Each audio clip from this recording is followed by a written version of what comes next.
আসসালামু আলাইকুম। তরকারি কালার দেখেই নিশ্চয়ই জিভে পানি চলে আসছে।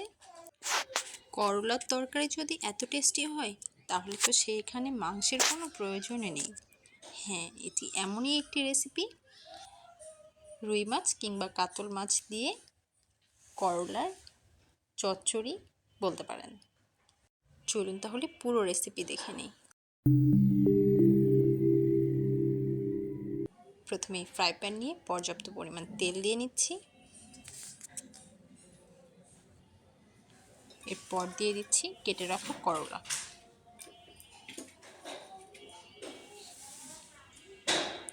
এরপর এতে অ্যাড করে দিচ্ছি পেঁয়াজ কুচি। পেঁয়াজ কুচির পরিমাণটা একটু বাড়িয়ে নিতে হবে, কারণ করলার তরকারিতে তেল আর পেঁয়াজের পরিমাণটা বেশি থাকলে তরকারিটা কোনো তিতাও ভাব থাকে না এবং অনেক বেশি টেস্টি হয়।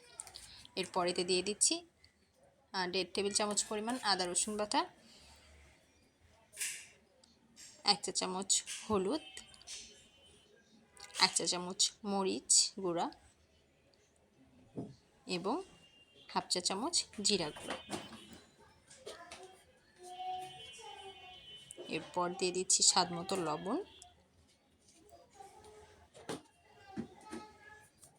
এরপর খুব ভালোভাবে হাতের সাহায্যে মেখে নিতে হবে, ঠিক যেভাবে আমাদের দাদি নানিরা হাত দিয়ে মাখাতো। দেখে মনে হতো হাতে মাখানোর পরেই তরকারিটা খেয়ে ফেলা যাবে, এত বেশি মজা করে তারা মাখাতো। তো ঠিক সেভাবেই মশলাগুলোর সাথে একসাথে মাখিয়ে নিতে হবে, যাতে পেঁয়াজ এবং করলা একসাথে মিশে যায়। এরপর উপর থেকে মাছগুলো দিয়ে দিচ্ছি। অনেকেই এই রান্নাটা কষিয়ে করেন, তবে আমি বলবো আমি যে প্রসেসে করছি এই প্রসেসটি ফলো করে একদিন করে দেখবেন।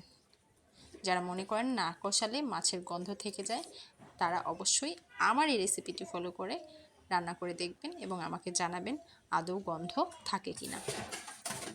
ভালোভাবে মাছের সাথেও মাখিয়ে নিয়েছি। এবারে ভালোভাবে মাখানো হয়ে গেলে দিয়ে দিচ্ছি পানি।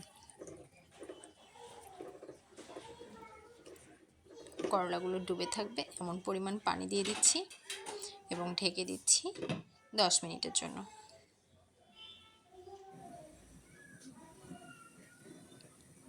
10 মিনিটের জায়গায় এখানে আমার 15 মিনিটের মতো লেগে গেছিলো সম্পূর্ণ পানিটি শুকিয়ে যেতে। তো হালকা তেল ছাড়া ছাড়া হয়ে আসলেই বুঝে নিতে হবে তরকারি একদম পারফেক্টলি হয়ে গেছে। এবারে এটাকে পরিবেশন করে নিব। ঢেকে দিচ্ছি এবং একদম পরিবেশন করে ফিরে আসছি।